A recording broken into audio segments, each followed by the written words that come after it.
Welcome to The Explainer. Today, we're setting the stage for an empowering look into launching your Kentucky business journey. Getting your naming right is one of the very first and honestly most absolutely crucial steps you'll take to build your brand in the Bluegrass State. Let's dive in. Are you ready to start your business journey in Kentucky and need to understand how to register a DBA? You're in the right place. I know that dealing with state statutes and legal paperwork can initially seem pretty daunting, but I promise you, registering a DBA is actually a super straightforward process. It's an exciting opportunity to finally put a public face to all your hard work, and we're going to walk through it together step by step. Here's our quick roadmap for today. We'll cover an intro to Kentucky DBAs, research and name selection, filing requirements, legal considerations, some practical examples, and finally, actionable tips. All right, let's kick things off with Section 1, Introduction to Kentucky DBAs. So, while most of the business world casually uses the term DBA or doing business as, Kentucky law, specifically under Kentucky Revised Statute 365.015, officially calls this an assumed name. An assumed name simply allows you to operate your business under a professional alias without having to form an entirely new legal entity. It gives you the total flexibility to use a brand-friendly name for your marketing, opening bank accounts, writing contracts, all while keeping your underlying legal business structure exactly the same. It's really the perfect tool for building your brand. Moving right along to Section 2, Research and Name Selection.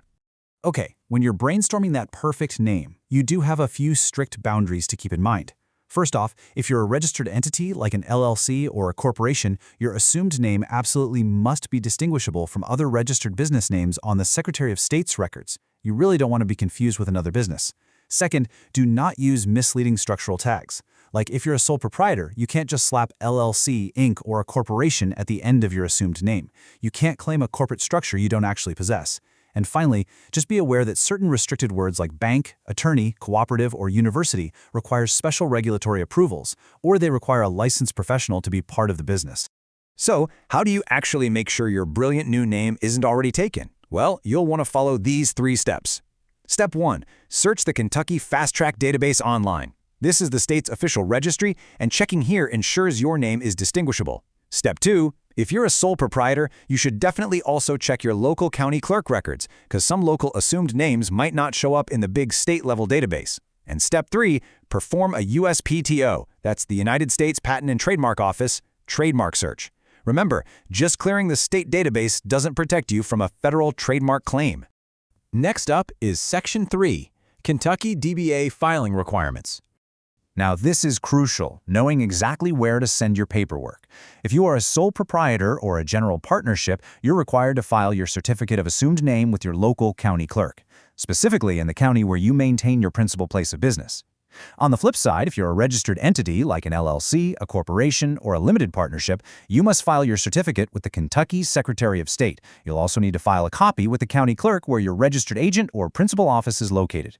Please do not mix these up and submit your paperwork to the wrong office. Now, if you are an LLC or a corporation filing with the Kentucky Secretary of State, you've got some great options.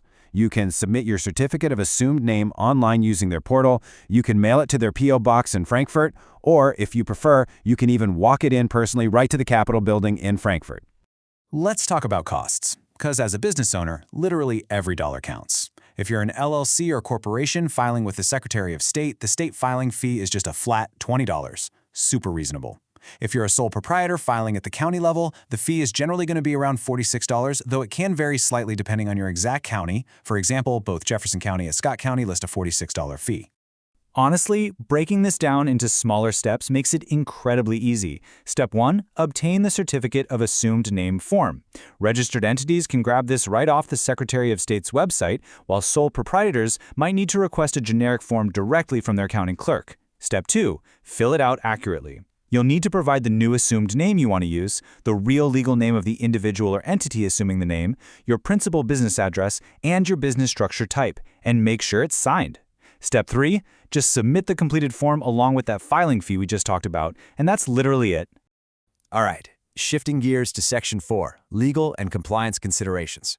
Time for a quick myth buster, and this one is incredibly important. An assumed name does not provide personal liability protection. If you're a sole proprietor and you register a DBA, you still remain personally responsible for any business debts or lawsuits. An assumed name is just an alias. It's not a legal shield. To get that personal liability protection, you have to formally form an LLC or a corporation. Also, just filing an assumed name does not automatically grant you exclusive nationwide rights to that name. Like we touched on earlier, that's exactly what federal trademarks are for. I want you to remember this number, 5. In the state of Kentucky, an assumed name is valid for a term of exactly 5 years from the date of filing. It doesn't just last forever on its own. You have to officially renew your assumed name within the 6 months prior to its expiration date. If you're an LLC, the renewal fee is another $20, and the filing requirements are pretty much exactly the same as your original registration. Let's look at Section 5, Practical Examples and Insights. So, what does this actually look like in the real world? Let's take a sole proprietor first. Say we have an entrepreneur named Olivia Jackson, and her legal business name naturally defaults to her personal name. But she wants to open a boutique stationery shop, so she files an assumed name so she can legally do business as Olivia's Love Letters. That becomes the brand the public sees. Or consider an LLC franchise. Let's say you buy a franchise and your underlying LLC is legally named something dry like 370 Business LLC.